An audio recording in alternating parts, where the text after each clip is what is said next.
Hello folks, welcome aboard for this preview stream of the Clinchfield Railroad. We were planning to do this live. I said stream, didn't I? We were planning to do this live, but the internet failed us. Badly. So instead, we're recording that which we would normally do as a stream, and we'll show off a bit of the route.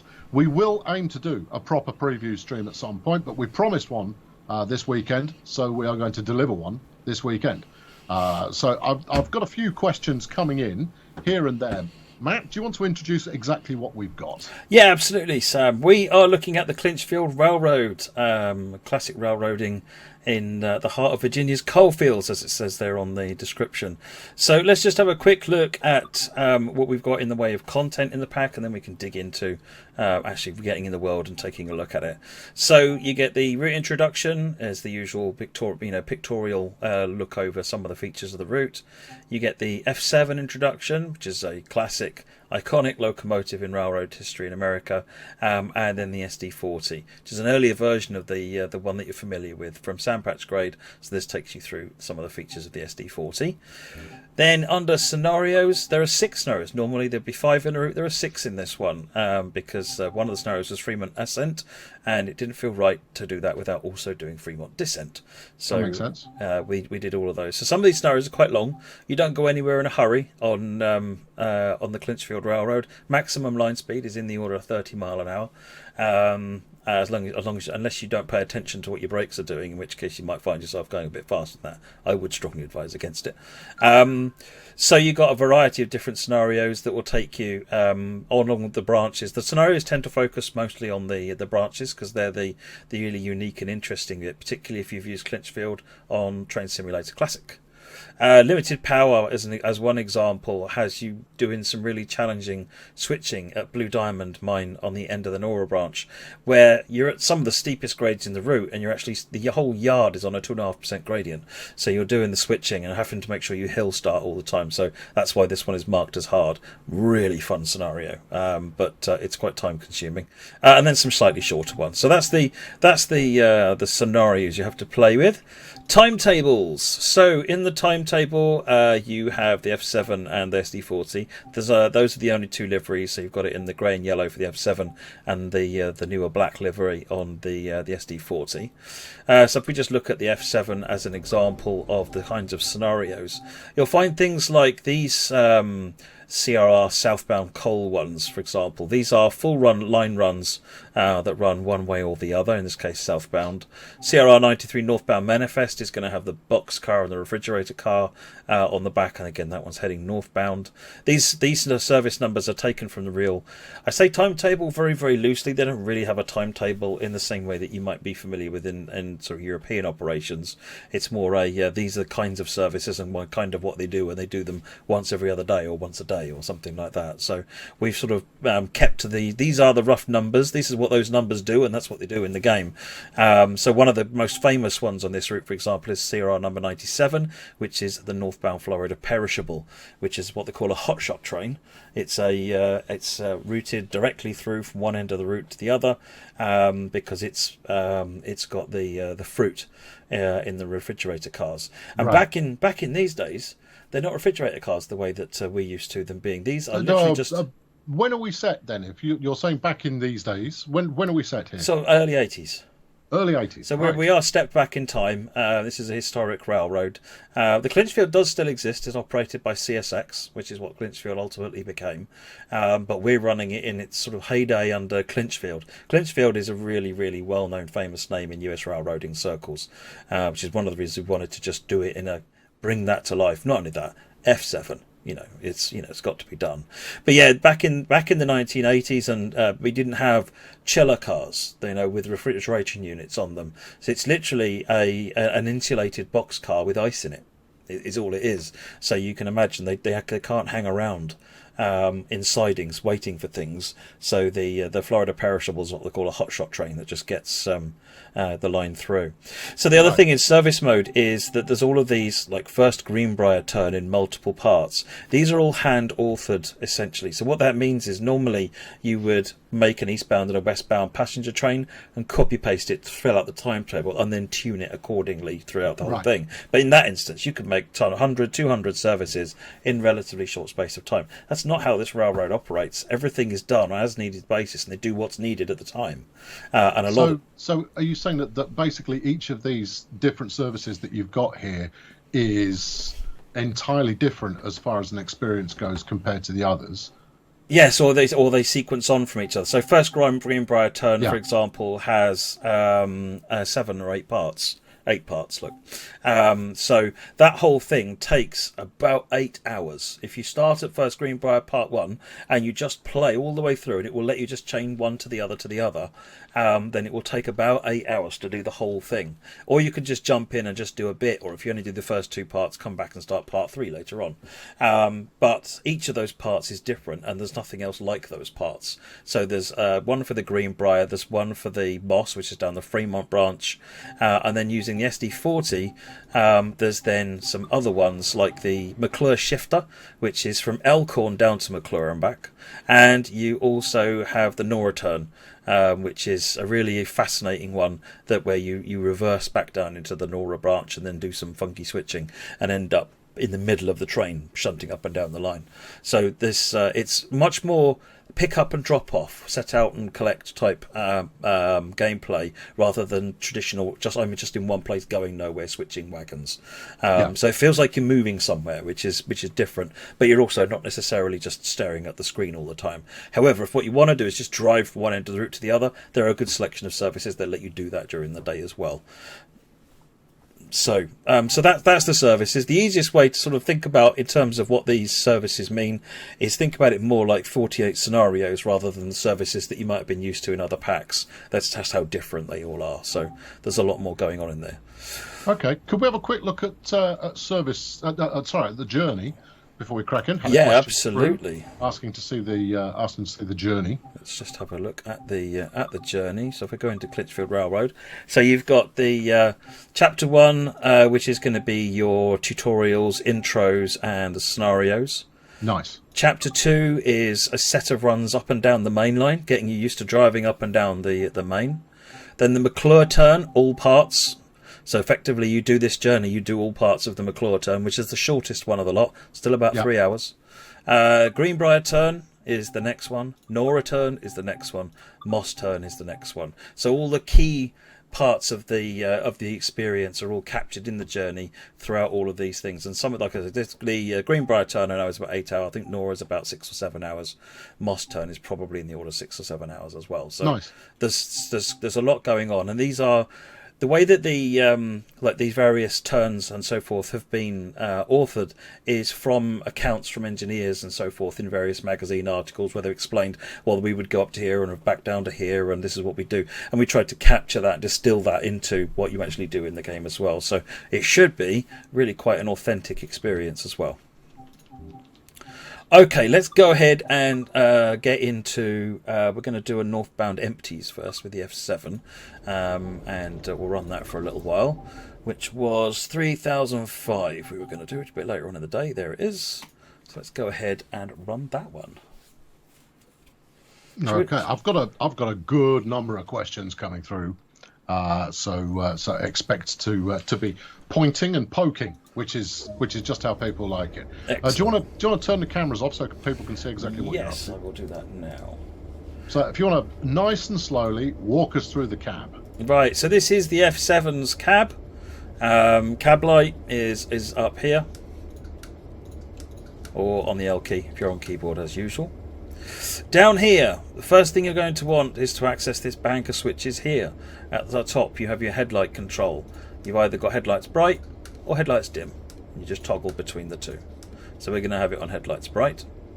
Control on fuel pump, generator field, and engine run, the next 3 switches. If you've driven the American trains before, you know these switches. They were on the stand where your throttle is. Normally, this is how they used to put them down here. So we just make sure these are all on so that the train will work. Coming down here, the next one of interest to us is the number lights, which is that. What that does is, if we look on the front here, it turns this light on the numbers here. And then that's, I think, it for this one. There are class lights, so if I just turn them on, you see it's lit up. These are the classification lights here.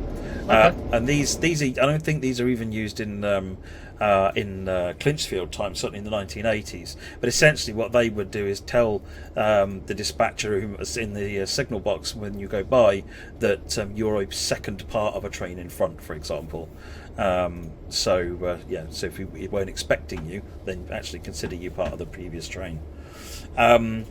Right, so that's those switched on. Let's put the reverser into forward. Standard function reverser. Next thing we need to think about is this transition lever here. Now, for the most part, you're going to want to put it into series parallel if you're going forwards, and you're going to put it in dynamic brake, which is the B setting if you're going backwards. But I'm just going to put it into 1 for now. One means apply power.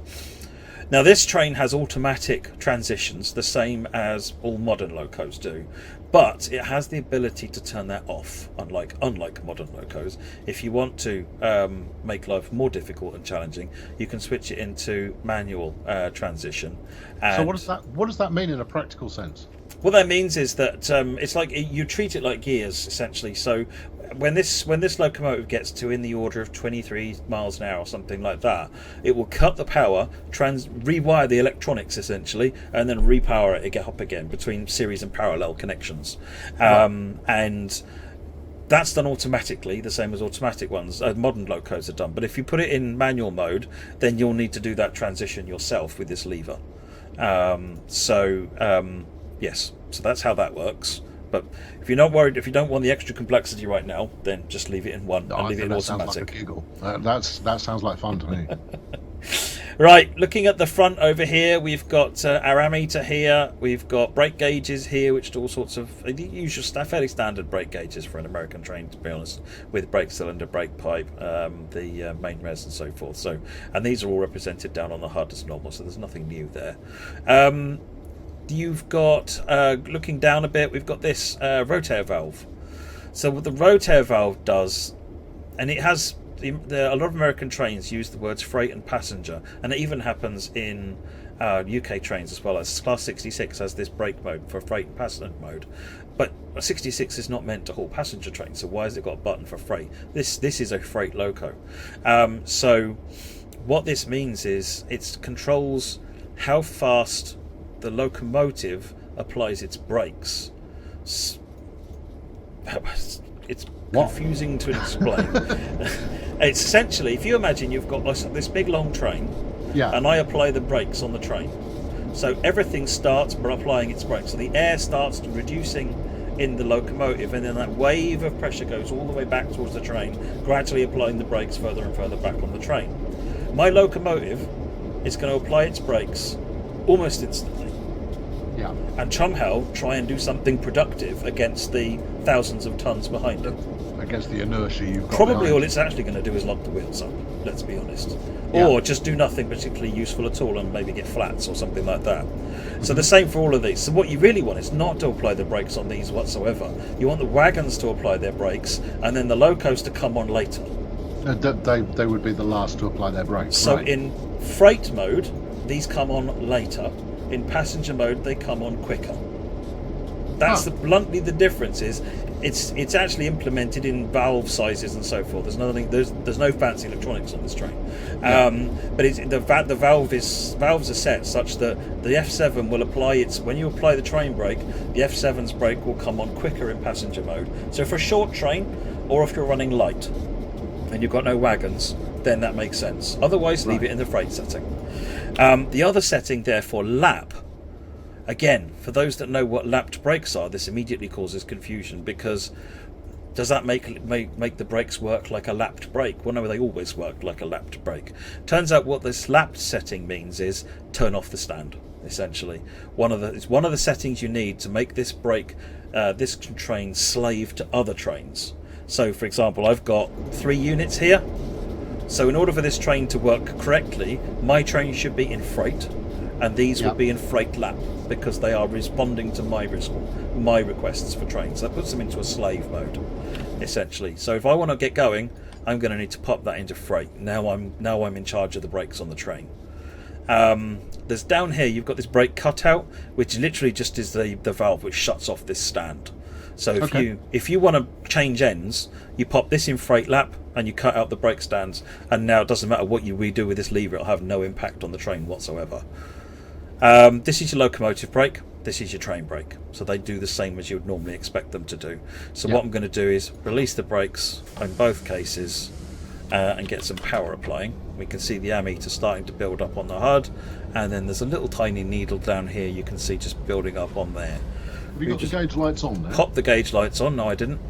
Pop the gauge lights on. We can see the ammeter building up, and we're now rolling. Alright, let's get the windows open. Let's have some horn. You know everyone demands it. We need horn. Yeah, let me get all the windows open. There's lots of windows to play with, like all the best trains. Absolutely.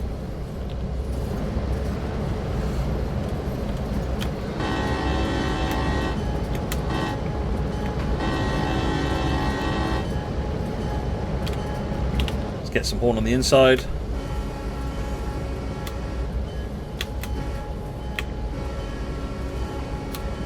I'd love to be able to comment on how good or bad or indifferent that actually is, but I don't get to hear it at my end. I have to wait till I can see the video. So this horn is I think it's an M5 horn. So it is different and unique to this, and big thanks to one of the beta testers for being able to supply that for us. So are the sounds that we've got here on the F7, are they different to the ones in the TS1 version of this? No, these are actually reusing quite a lot of the different sounds, not just from the F7, but the team have cherry-picked some of the best sounds from a number of different models that have got similar sounds. But the F7 sounds in the TS1 model were fairly reasonable. We haven't been able to go out and get sounds for an F7, unfortunately. So we used the sounds that we had for the F7. So it's a fresh mix rather than fresh. Oh yeah, it's definitely a fresh mix. It's definitely not fresh sound source though. Right, so we're coming out of Dant now. Let me just fire up the map. This is Dant here, and this is a main hub. Now, if you're familiar with Train Sim Classic, then you know the route. It used to, on TS Classic, the route actually went about 8 or 9 miles further south to St Paul.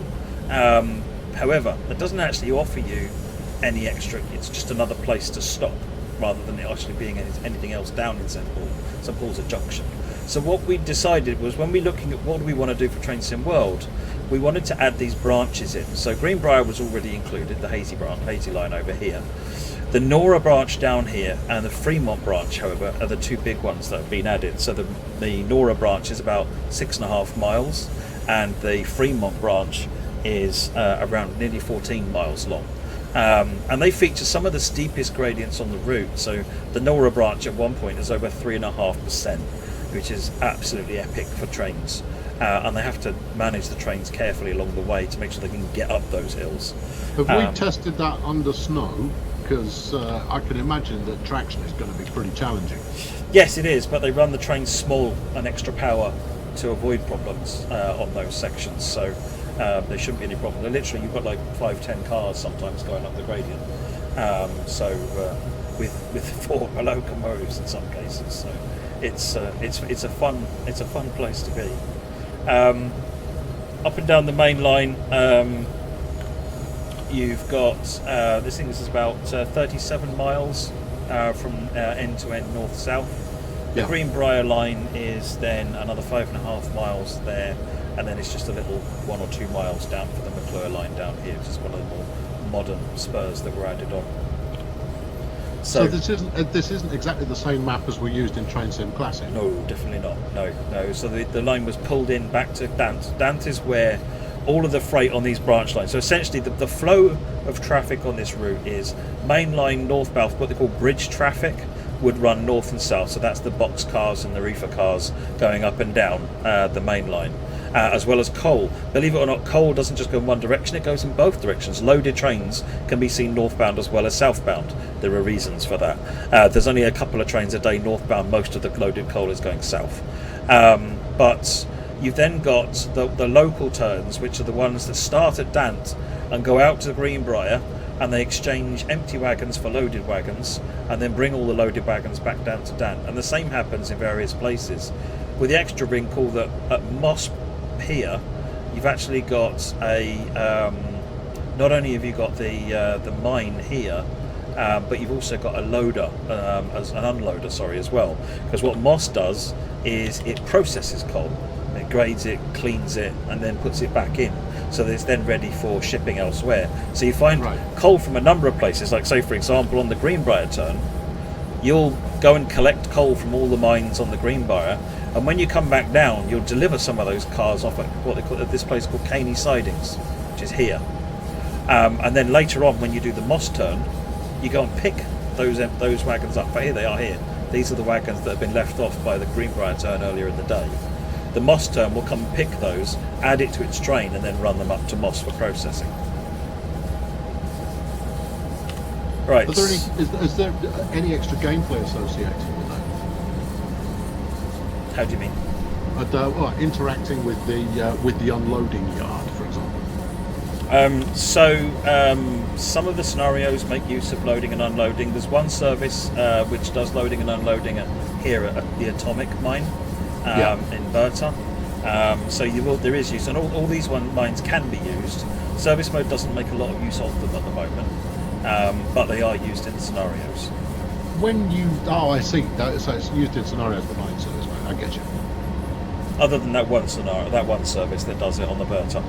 Yeah. Okay. Right, so we're on our way northbound at the moment. We're up a fairly steep gradient. It's a fairly steep haul out of Dant until we get to the tunnel bound for Trammell, and then we'll be running downhill for a while. This is the tunnel just coming up. It's a mile or two to get through that tunnel.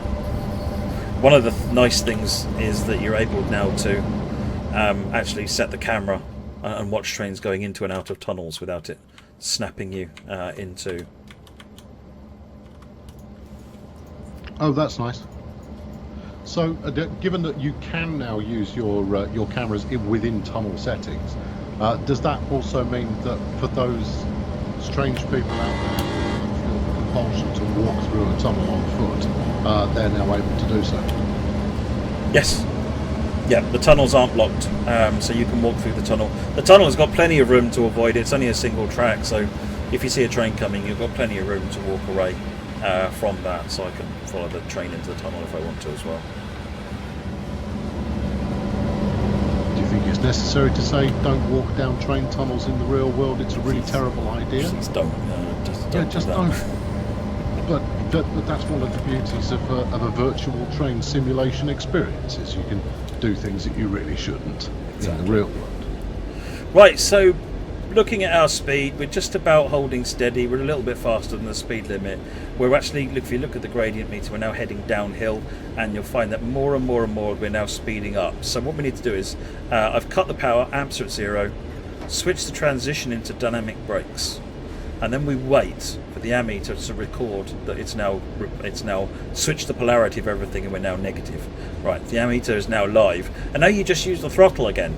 And so as we apply the throttle, you can see the dynamic brakes start responding. The ammeter's showing amps again, but this time we're slowing the train down. So what are the telltales that you're actually looking for there? If you're going HUDless, how would you know that from within the cab itself? I think you can hear the engines ramp up. Normally you just wait for 10 seconds. Right. The standard when you engage dynamic brakes, even on modern trains, is to hold 10 seconds after doing it, and then you can start applying the throttle. Okay. Yeah, see, that sounds to me more like luck than judgment. Well, it takes less than 10 seconds, so I think that they say 10 seconds, so that it's always enough. The point of the 10 seconds is because if you were to switch over to dynamics, which almost literally just reverses the polarity in some respects, while there were still amps being applied to the power, then there'd be sparks and the magic smoke would be let out and the engine would probably come to a stop. That's something you don't necessarily want that, no. So we're holding on a little bit of dynamic brake at the moment, powers, but what we're going to find is there's more and more of the train comes over the edge of that crest, then the speed will keep it bleeding on. So I'm just going to need to increase the dynamic brakes again. Which air brake mode are you making use of when you're stopping? So I'm not using air brakes at all at the moment, but in a minute we're actually going to get rerouted. We might not. We probably won't get stopped actually because we've been delayed chatting over looking at things. So the train I think is waiting for us up there. Look, so we won't get stopped. Right. So, but this uses a lapped brake system. So you'd use to bring the train to a stop. When you have wagons, you always use the train brake. That way you're applying all the brakes on all of the wagons as well. If you are not running with wagons, use the locomotive brake, the independent brake, because it's much faster, much easier to apply, and then it's immediately releasing. Whereas the train brake is going to be much slower to apply and release. So that's as a general rule. If you have something coupled behind you, use your train brake. Otherwise, you can use your loco brake.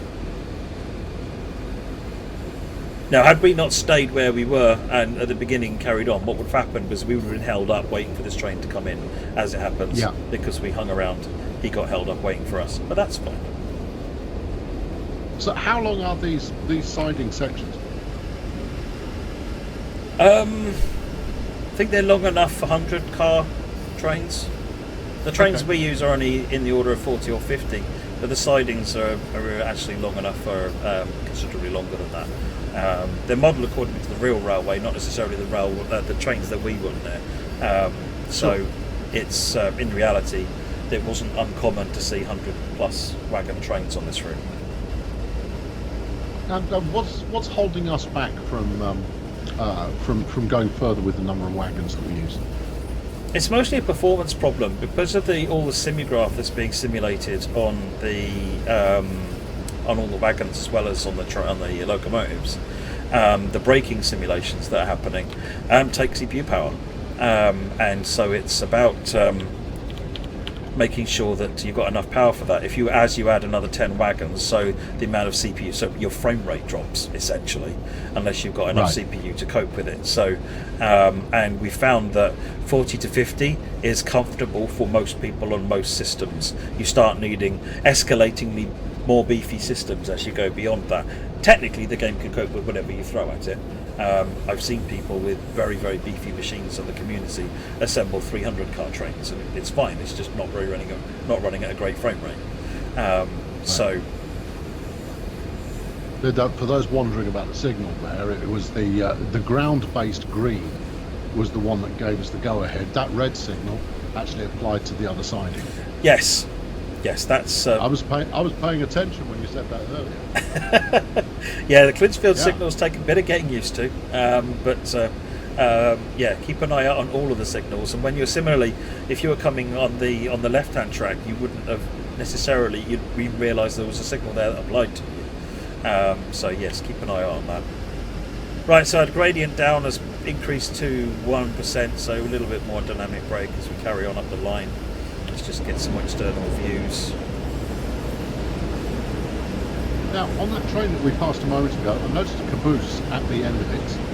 What have we got going on with the caboose? Is it literally just a piece of scenery? Could I sit and ride it? What options are there associated there? The caboose is equivalent of a passenger coach in this. So you can open the door, you can go inside it. There's ladders, there's some seats up here that you can climb up and sit in. We're going to do that when we stop, right? I've actually got a section lined up where we can do that. People will want to know. Oh yes. No, I've already got us lined up for having a look around inside the caboose. There's seats downstairs, there's seats upstairs, and we've specifically lined, even though the seats swivel in reality, we haven't been able to achieve that, but we've lined one seat forward and one seat backward. Because while normally you would see the caboose lined up with the lookouts at the back of the train, they didn't turn the caboose, so when they were heading back the other way, it would just be pointing. It would be pointing in the same direction. So we made it to where you can still always see what's going on, and you can do all these services. Obviously, you could just do by sitting in the guard hut and watching the train do its thing, which is quite fun. Because if you're like the Greenbrier turn, for example, the caboose has always got to be there even while it's switching. or not while it's switching, but when it finishes a switching move, the caboose still needs to be on the back of the train. So it's dropping you off, shunting some wagons around, picking you back up again, and so you're constantly moving down the line as you go. It's quite fun. So is there anything that the caboose operator, as it were, is required to do, or is it literally to act as a lookout?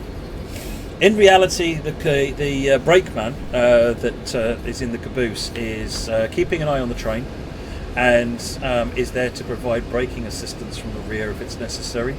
They have a handbrake on the train, and similarly they can also, if there's shunting manoeuvres or switching manoeuvres going on, then they can provide assistance in the yard, and also anchor wagons by just holding them with the caboose while they've been uncoupled, while the locomotives go off and do something else. So they work in assistance with the engineer at the front. Do we feature any of that in our execution of a caboose?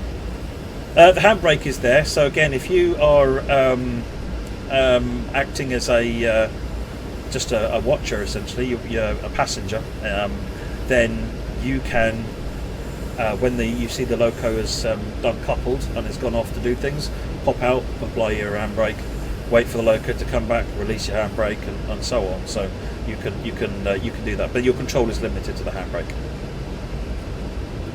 Well, it's more than nothing. Are there any services where you're set up as the cabooseman? No, services are all based on you being an engineer. Okay. I bet someone somewhere would love a cabousier service of some description. Oh yes, totally. And don't get me wrong, we had this discussion the other day. I can feature creep just about anything. What is the correct term? Is it cabousier? Is it conductor? Or what would brakeman. Cabousier is something I just made up, and I think it sounds great. Yes, they should. That's what they should call it. Brakeman, I believe, is the correct term. Okay.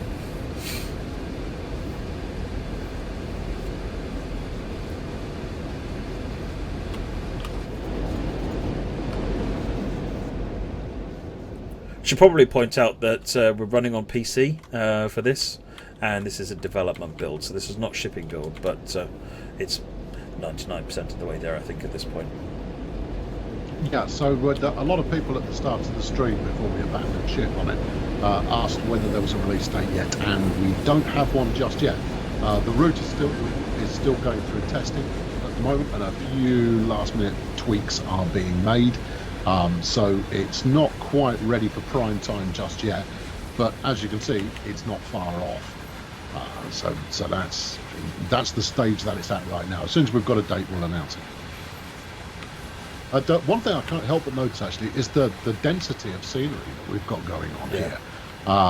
Now, how's that come about? Because I mean, have we learned new tricks? Is it down to the shape of the landscape? What's enabled us to really pack in the scenery? I know it's a lot of trees, but it's not just trees.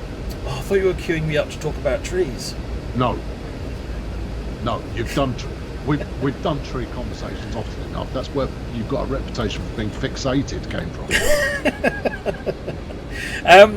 So other than the trees, of which there are one or two on this route, and the team of, using some of the techniques we developed from sandpatch grading in Train Sim World 2 to enable to richly populate that. One of the other things that you notice an awful lot of on this route is the rock formations along the side as well.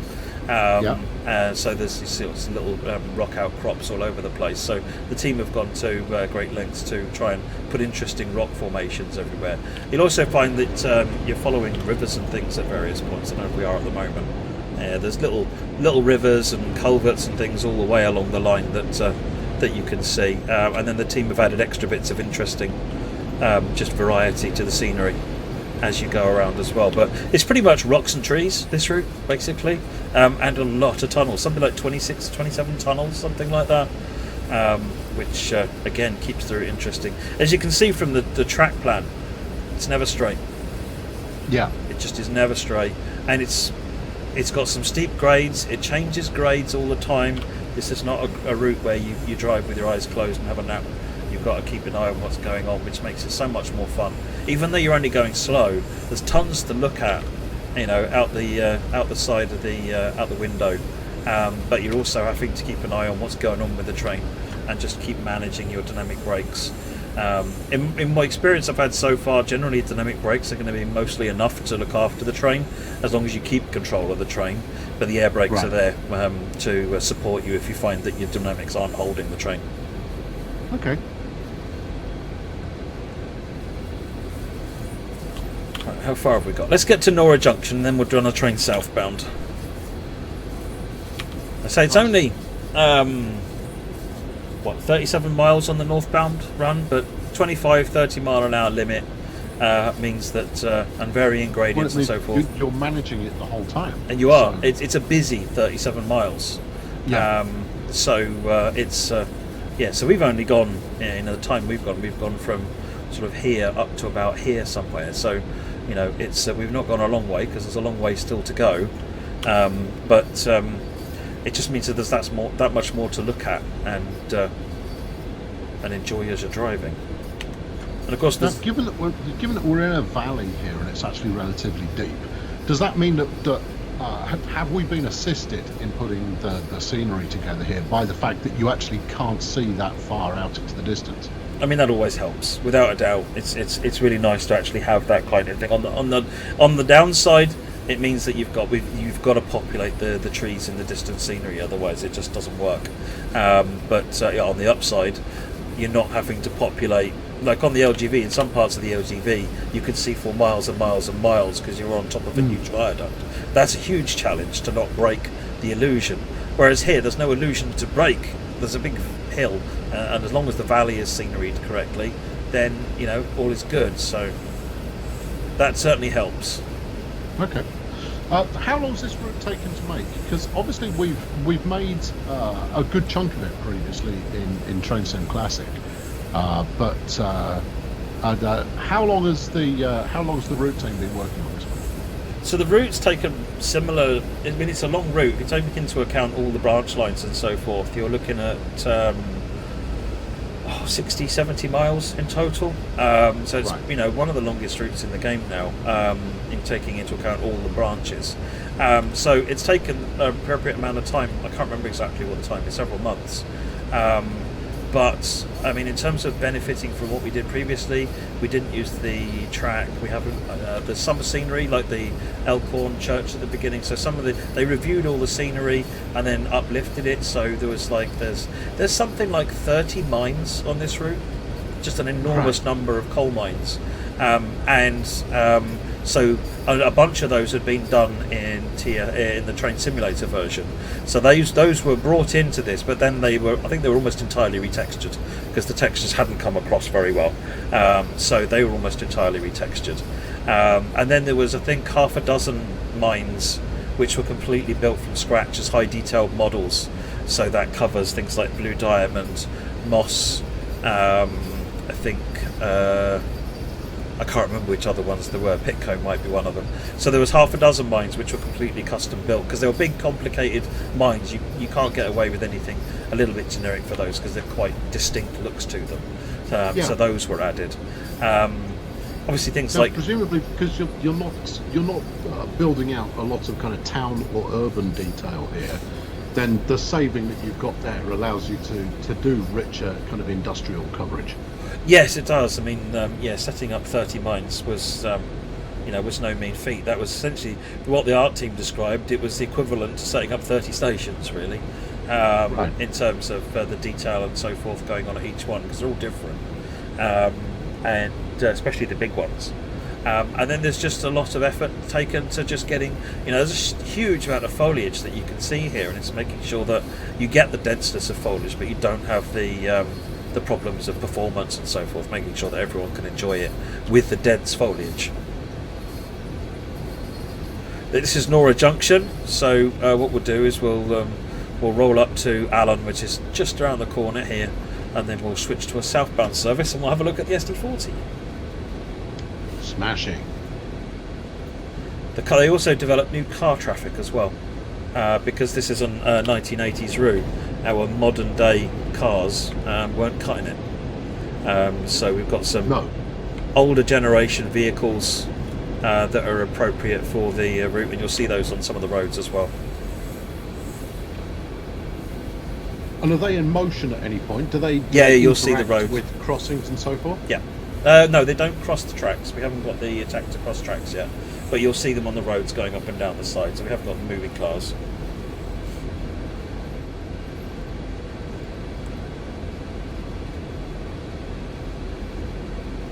I think what we'll do is we're going to need a little bit more horn here, I think you'll find. Sorry? We need more horn. More horn.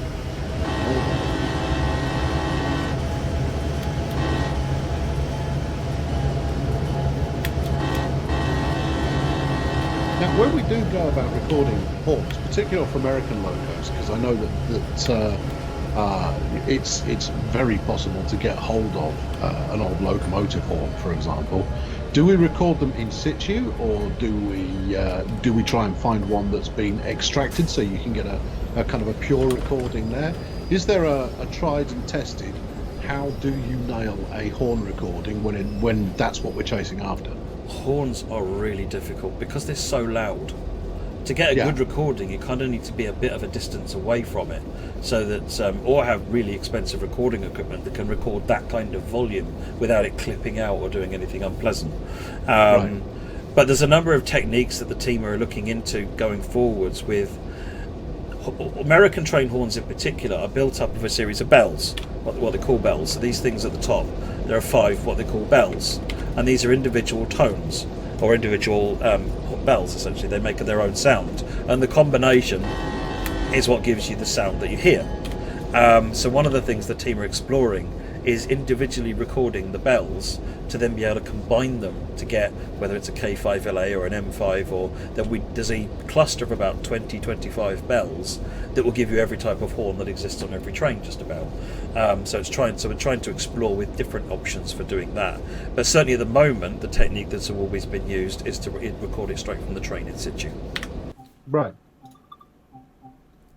Right, let's switch over to the SD40, and this time we're going to run train 26 southbound manifest, so you can see the manifest cars. So on that train there was coal, and there were empty coal cars, and there were 2 different types, 3-bay and the 4-bay.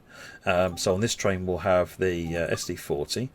Let's put a few clouds on there, and we'll run the CRR 26 southbound. So, since you can do, is it possible to do cold starts on this particular route? I think the scenario, one or two of the scenarios might do cold starts. Again, service mode never does cold starts for technical reasons at the moment. There's limitations with it. Because you've got to be preset. But in those cases, how does the B unit actually play into that? So it's remotely controlled. So when you press the start button, all the units will power up. That's quite common in a lot of American trains, that once they're all hooked up, the engine start is one of the pins on this orange cable that joins this orange cable here is the functional cable that transmits what's going on in the lead cab to what the other trains need to, and engine start is one of those pins. Right, these are your engine run, generator field and control fuel pump, the ones that were vertical on the other train. This is where you more normally would see them on newer locos. I'm going to leave the step lights off and put the front lights on. You need to pop the reverser in and put it in forward, same as again we've done before. But you'll notice we've got this little lever instead of the normal dynamic brake lever you would have up here. And this again is your selector lever. It's a bit like the transition lever we had on the F7. So in this instance, I roll it forward and it says 1, and this is the normal mode you will always use it in. It has got other modes like 2, 3 and so on. Those are for when you are coupled to older units which need to be told which transition to be in.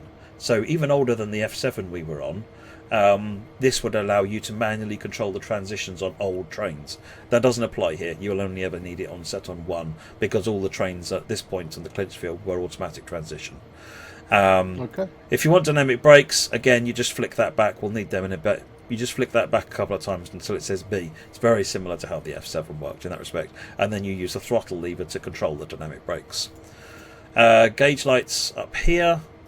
We cut the freight in with a cutoff and put it on lead with the MU2A, which is just this little one down here. These are the same positions you'd have seen on the other SDs. Right, release the brakes. And what I'll do is I'll apply the independent brake just for a minute, because what I want to do is just go and have a wander around outside, show you the wagons.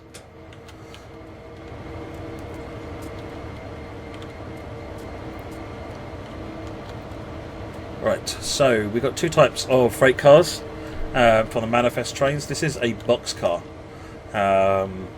And no, there is no similarity between this and the CSX. Either of these and the CSX one. These are custom build because this is 1980s. The boxcar that you saw in St. Patrick's Grade is a much newer wagon.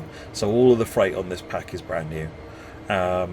So and you can to the braking dynamics there, are they different as a result? So the responsiveness to braking when you've got a heavy consist like this one. I think it'll be slower to respond, but fundamentally, the actual tech of the brakes probably wasn't a million miles from what we've got now. It's just purely more affects how they look, to be honest, and how they behave. The actual. Are these? Go on. Are these individually numbered? Yes.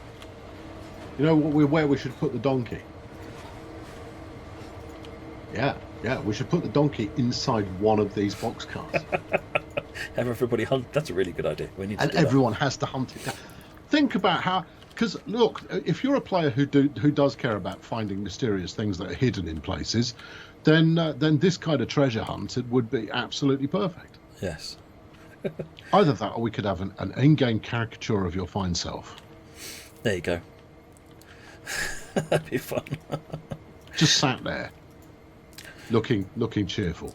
Anyway, sorry, I'm off topic. I just have a random thought. That's fine. So you can actually see the wagons are just sitting there bowling backwards and forwards gently because we released the train brake and it's all being held on the locomotive brake. These are all free floating at the moment, and just because there's actually a limited spring on the couplings, it's literally just hanging, bouncing up and down on that.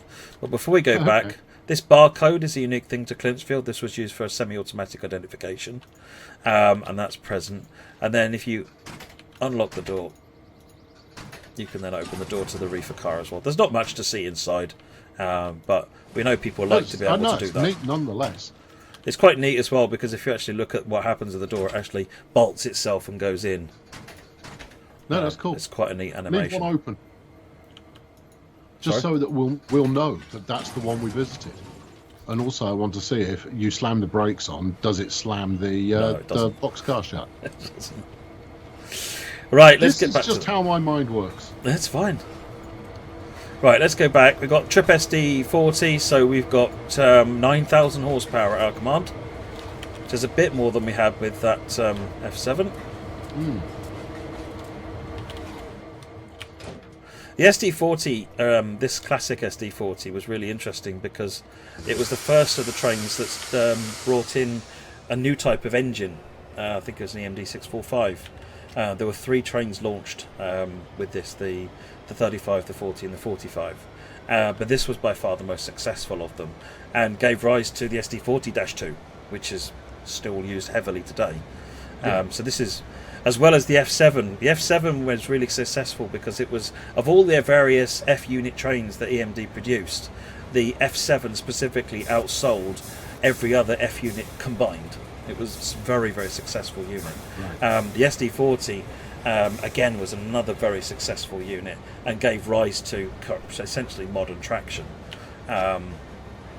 So the internals of an SD40 aren't that much different to an SD40-2. So it's you're going to find it fairly familiar to drive, except for operating dynamic brakes. Essentially, is your main difference down here. Yeah. Right, let's get rolling. We're just leaving Elkhorn at this point. So this is Elkhorn. I'll go and have a fly around there in just a minute. And we'll be heading south. And then this is the Greenbrier branch here. So if I just fly around. So this is Elkhorn. With Potter Mine down there. Got Sadie Mine over here. There's actually a couple of really well-trodden photographs sort of in this general area with the train coming along up here. So just very recognisable area. This is Elkhorn. This is the main office, or a representation of it. And then this pair of locos actually are used on one of the services called the Mcclure Shifter. So you can drive those. So not all of the shifting services, the turns start and this one starts from Mcclure, just for a bit of variety. Right, let's get back in the cab. So this is the line coming up from Potter's Mine joining us. That's quite steep. That's a good 3.5% struggle. You'll need a lot of power to come out of there to join the main line.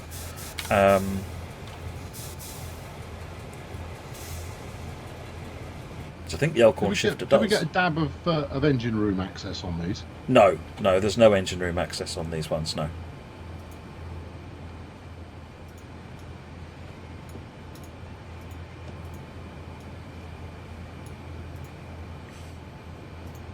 I should get number lights on.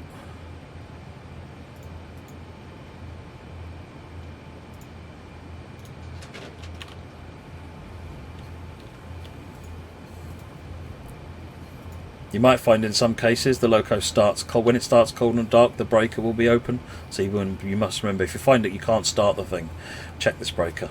I'm not saying it's caught me out on many occasions, but it may have done. It may have done.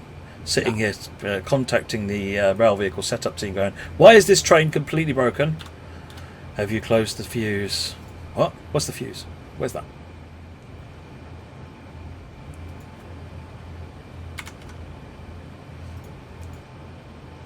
This is nice. Now I noticed in the tunnels you're not giving off a massive amount of light. Is this prototypical with the real deal, or is this just some dubious headlighting that is not perhaps quite as illuminating as one might hope? American train headlights should be a lot brighter than this, but we still need to find the right way of doing that. One of the challenges with bright headlights is that they then become super visible during the day where they shouldn't be visible at all, and so you end up trying to strike a balance between bad headlights at day, bad headlights at night. This is Pool Point Trestle, which is a really pretty area of the route. So it is a real challenge to get the right balance, because unlike in Europe and certainly in the UK, where headlights are little more than a candle on the front of the train, American headlights are like putting a star on the front of your train. They light up for miles ahead, and replicating that without turning the screen white proves to be quite difficult. So the team are looking constantly for ways that they can improve that, but we're not there yet, unfortunately. So this is similar headlights to what we've done previously. Okay. Got fairly constant grade as we come out of Elkhorn heading south. I want to give a big shout out actually to Gary Dolzel, who has helped us an awful lot, providing a lot of the articles that we use to understand how the railroad worked, and digging out lots of reference material from us. He's got a huge archive, which has helped us an awful lot in terms of understanding where the mines are, how the route works, showing us articles with recollections from engineers on the route and ride-alongs and so forth, which was just fascinating stuff. And I know Gary's been sharing some of his personal photo collection in the articles going up on Dovetail Live. So I hope everyone's been enjoying that. So big Where thank you, does Gary Gary. get his material from then? Like some of the photos are from his own archive. Just he went there at the time. He's been Nice. Gary has got published books that you can buy, that he's produced with other people, and has a long history in publishing, and a long history just in rail enthusiasm in general, and a huge collection of trains magazines and so forth from the US. So. His knowledge is incredible, and we were lucky to be able to benefit from that for this. So there's lots of rocks in this area.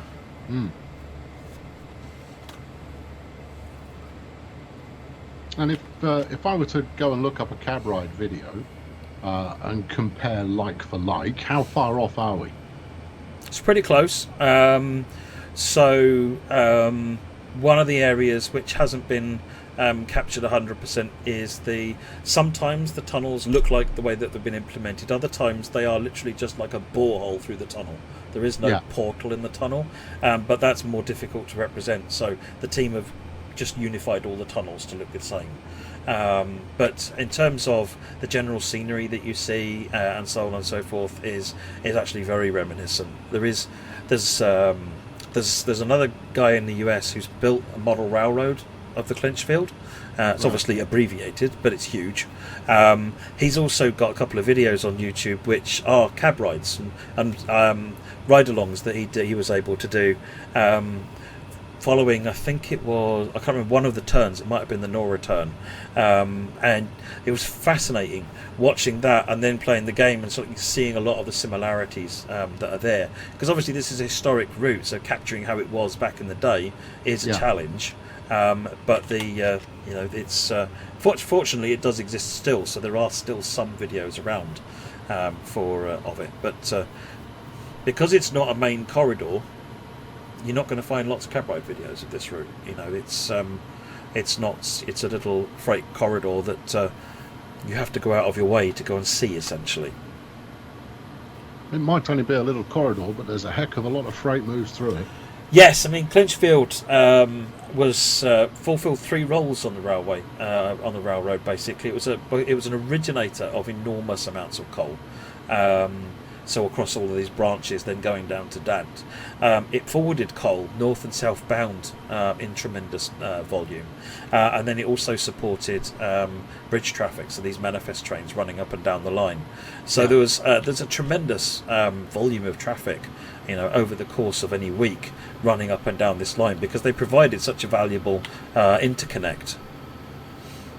So running down 1.3%, as you can see, dynamics aren't coping. So I'm going to put an initial reduction on the air brakes now, and then once we're back into range, I'm going to dial back the dynamics.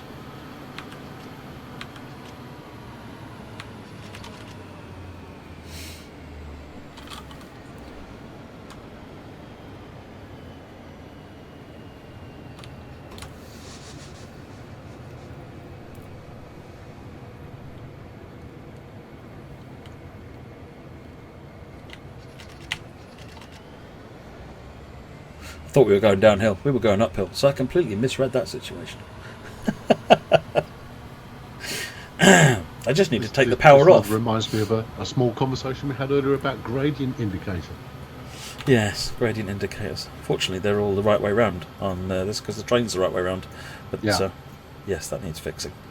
But for those unfamiliar, the gradient indicator is based on which way the locomotive is facing, and not the direction of travel, which can make it confusing, to say the least. Yes, rather.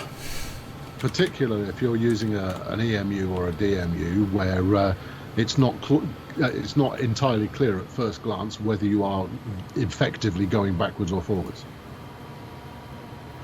Right, so this next signal indicator is actually showing us that we've got a yellow coming up, so in a minute you'll see a yellow signal, and that's because we're actually scheduled another meet here. As we'll see another train coming in the other direction. Well, that's what we all want. Well, meets are really cool, Yeah. When trains meet together, it keeps everything interesting. And so presumably across the different services that we've got running on this one, you're going to be meeting opposing traffic in various different places. Yeah, at different times in different ways. In some services you won't meet anything. In other services you might meet 1 or 2 things. So it is different. And some of the switching stuff, once you get back on the main line, you might find yourself victim multiple times to being made to wait. So it's an interesting variety of challenge. Right, got the red light. That was a yellow in front of us, so I'm going to just slow down. It's 2 miles away, so that'll give you an idea of how long this is. It's about 2 miles long, this loop. It's about 1.7 miles, because that red light that it's showing on the HUD there is at the other end of the loop, because we can't currently exit. If I pop out to the map, we should see that there's a train coming in. There he is. So there's a train coming in. He's actually already on the loop. In fact, our light will go green momentarily. You will get clearance before you get there. Yes. Because the loop is just that long. Yeah. When I drove this earlier on to test it, I got held up. So it's just purely a driving style. In this instance, we spent time looking at wagons, freight cars before we left off. So That's one of the things I've seen really the community being really creative about is finding really cool services. There's an awesome thread on the forums about good service runs, and then how you can change your behaviour to make them even more fun by hang around here and then go. Wait an extra 30 or 40 seconds and you'll have a much more stop-go service. Yeah, or don't, just go. Break the speed limit until this point, and then you'll have caught up, and then it's stop-go all the way. There's all sorts of different tricks and techniques they're coming up with just to try and extract even more gameplay out of service mode, which is so much fun to see. So, I think once we get into to evolving the scenario planner to the point that it becomes much more powerful, then I think we'll find the community are engineering routes that do just that. Exactly. Yeah, they can create really cool challenges like that. Right, let's get some power back on again. I think in this instance we will drive to... Let's see how long it takes us to get to Greenbrier. And then we'll have a look at one of the scenarios briefly. Well, what I suggest we do is instead let's stop at a convenient point and check out the caboose and see what's going on there. Yep. Because obviously we want to turn this around quite quickly so that people can actually watch it. Yes. I mean, I don't want to be a party pooper, but we will do another preview stream ahead of the launch so that you can see things in real time and ask your questions directly. A big thanks to the TSC community for throwing in a few questions for this evening. It's been truly helpful.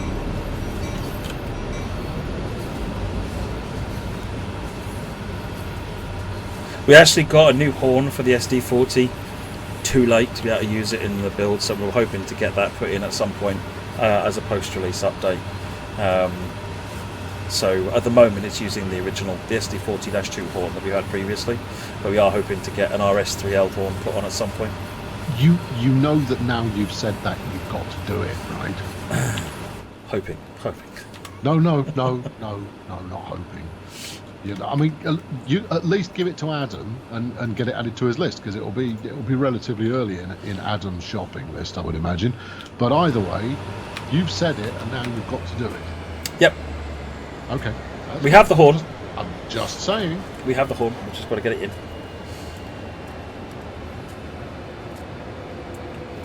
Right, let's run to the end of this. Just get to the end of this where the light is, then 500 yards away. Let's get the brakes on, cut the power, and we'll just bring it to a stop. And then we'll go find us a caboose.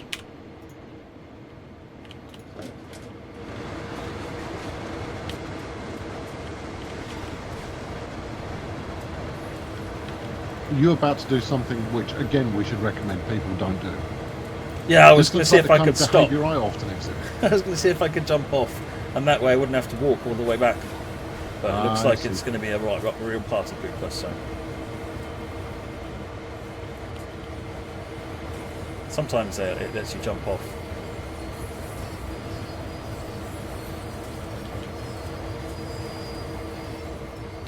Okay. Right. Let us wander back. Let us not walk on the tracks. That's good safety discipline there. It is. There's our open wagon. And again, same as with Sandpatch Grade, if you want to get into the wagon and ride as, take the hobo view, you can do that as well. Let the computer drive while you get the view of the scenery scrolling by. I think you'll find that these days we don't call it the hobo view. Do we not? Oh. That is the fourth class passenger view. Fourth class. There you go. Fourth class.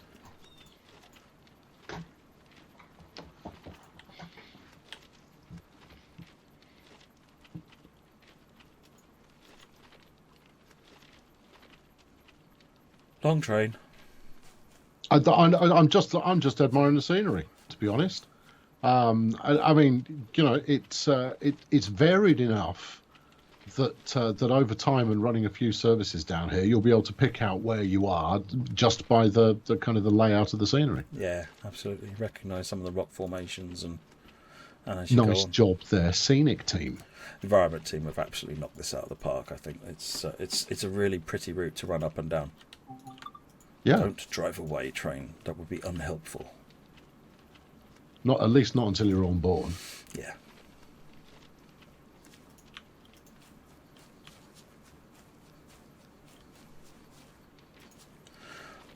The end might be in sight.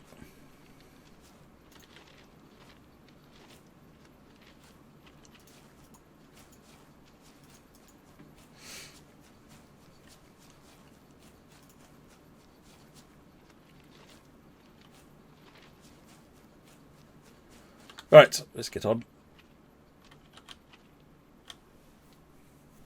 Yeah, so you can operate the handbrake if you want to put the handbrake on or off.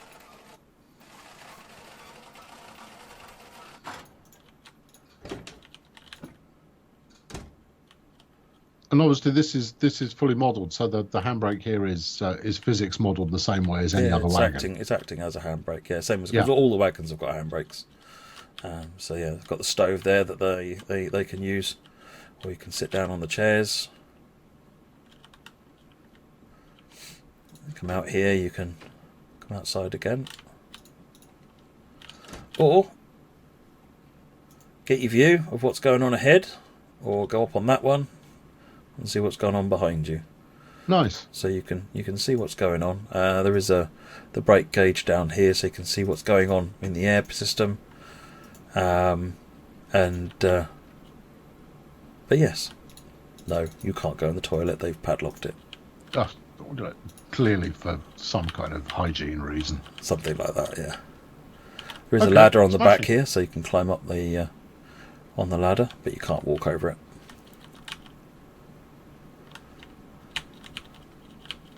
But yes, if we get on that one, and then in a minute or so, it should pop up and say, do you want to use the train still? Of course, having sat down like that, you can use the external camera still, so you can see I'm sat down. Oh, that's great. So even as a passenger, you can still run outside and see what's going on. Very nice. But yes, that's the... I think we've shown all the wagons, both the locos, the caboose. Okay. Absolutely stunning job. Absolutely, I think the team. I'm really pleased with where the team were able to get to. With Gary helped provide us with a lot of reference material that we could use, but the team weren't able to use the normal sort of type of reference material, so they've had to find other ways of building things, and it seems to have come off really well. Yeah. Okay, so as I mentioned before, we don't have a release date for this just yet. There are still a few kinks that we are working out with the QA team and getting testing complete. But as soon as we do have a date for it, I'm sure there'll be some kind of flamboyant trailer of some description that comes along as well, and I'm looking forward to it. So we will run another preview stream when we've figured out why our streaming technology is treating us so very poorly. Very poorly. Very poorly. And you'll be able to get some questions answered there. Hopefully this was enough to tide you over until that point. Thanks very much, Matt, for taking the time today. Thank you, Sam. No, that's all good. So we'll catch up with you on the next stream. We post our schedule every Monday on the Dovetail Games forums and on Facebook and on various other places. Actually, you can find out what's going on and when. Anyway, thanks for watching today. Cheerio. Bye, everyone.